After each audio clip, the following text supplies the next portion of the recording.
Assalamualaikum warahmatullahi wabarakatuh. Perkenalkan, nama saya Gilda Larasati dengan NIM 1930106016 akan menjelaskan tentang populasi. Populasi adalah kumpulan individu dari suatu jenis organisme. Pengertian ini dikemukakan untuk menjelaskan bahwa individu-individu suatu jenis organisme dapat tersebar luas di muka bumi. Namun, tidak semuanya dapat saling berhubungan untuk mengadakan perkawinan atau pertukaran informasi genetik karena tempatnya terpisah. Individu-individu yang hidup di suatu tempat tertentu dan antara sesamanya dapat melakukan perkawinan sehingga dapat mengadakan pertukaran informasi genetik dinyatakan sebagai satu kelompok yang disebut populasi. Dalam penyebarannya, individu-individu itu dapat berada dalam kelompok-kelompok dan kelompok-kelompok itu terpisah antara satu dengan yang lain. Pemisahan kelompok-kelompok itu dapat dibatasi oleh kondisi geografis atau kondisi cuaca yang menyebabkan individu antar kelompok tidak dapat saling berhubungan untuk melakukan tukar-menukar informasi genetik. Populasi-populasi yang hidup secara terpisah ini disebut deme. Sebagai contoh, populasi benteng di Pulau Jawa terpisah menjadi dua subpopulasi.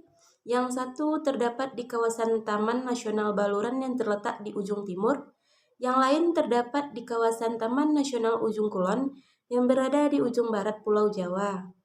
Jika isolasi geografis atau cuaca itu menyebabkan hewan sama sekali tidak dapat melakukan pertukaran informasi genetik, maka antara kelompok yang satu dengan yang lain terdapat variasi-variasi genetik sebagai akibat seleksi alam yang terjadi di tempat masing-masing.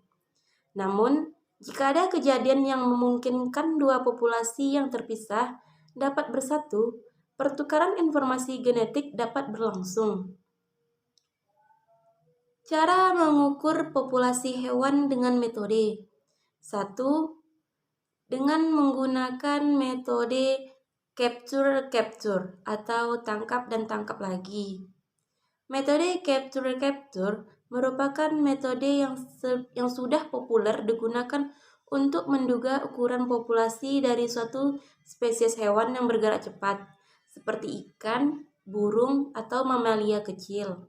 Metode ini dikenal juga sebagai metode Lincoln-Peterson berdasarkan nama penemunya. Metode ini pada dasarnya adalah menangkap sejumlah individu dari suatu populasi hewan yang akan dipelajari. Individu yang ditangkap itu diberi tanda dengan tanda yang mudah dibaca atau diidentifikasi, kemudian dilepaskan kembali dalam periode waktu yang pendek atau umumnya 1 hari. Setelah beberapa hari atau 1 atau 2 minggu, dilakukan pengambilan kedua terhadap sejumlah individu dari populasi yang sama. Dari penangkapan kedua ini, lalu diidentifikasi individu yang berbeda yang berasal dari hasil penangkapan pertama dan individu yang tidak bertanda dari hasil penangkapan kedua. Adapun cara menandai hewan bermacam-macam tergantung spesies hewan yang diteliti, habitatnya, daratan atau perairan, lama periode pengamatan, dan tujuan studi. Namun, dalam cara apapun yang digunakan, perlu diperhatikan syarat-syarat sebagai berikut.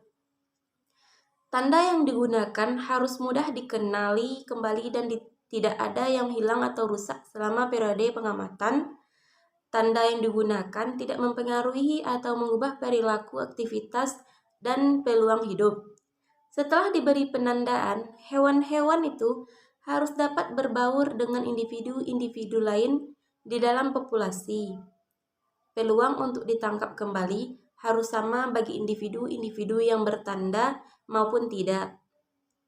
2. Metode pengukuran nisbi. Pengukuran kerapatan nisbi.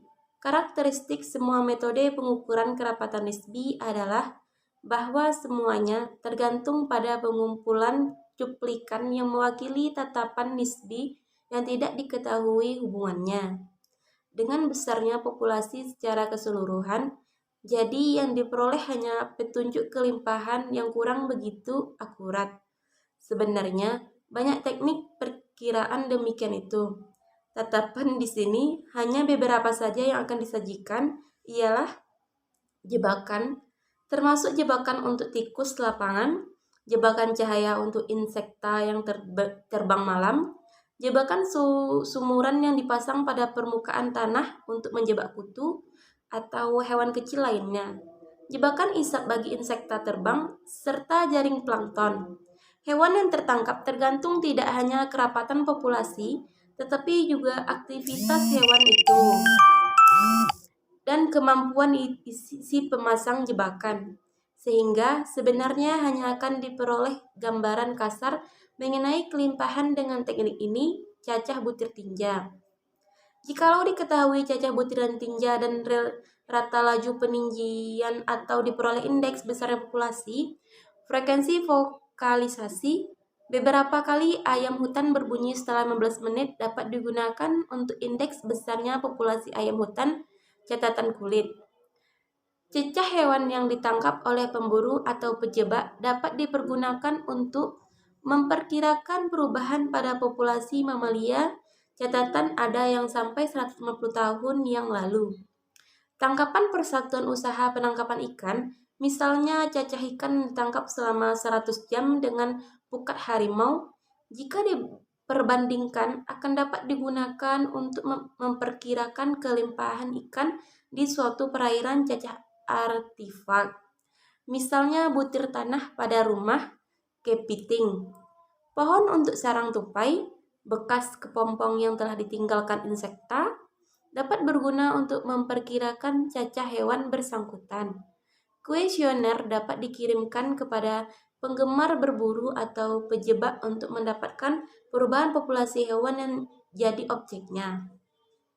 Frekuensi, presentasi kuadrat yang dipergunakan dalam pengkajian suatu spesies khusus dapat berguna untuk memperkirakan kelimpahan nisbi. Kapasitas makan, jumlah umpan yang diambil oleh tikus dapat dipergunakan untuk mengukur sebelum dan sesudah peracunan untuk memperoleh perubahan kerapatan.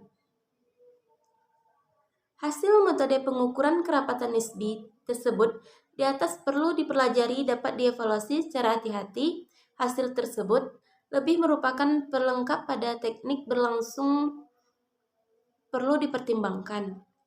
Dua hal. Pertama, bahwa informasi sensus yang akurat dan terperinci hanya dapat diperoleh untuk beberapa jenis hewan. Dalam kebanyakan kejadian harus puas dengan perkiraan kasar.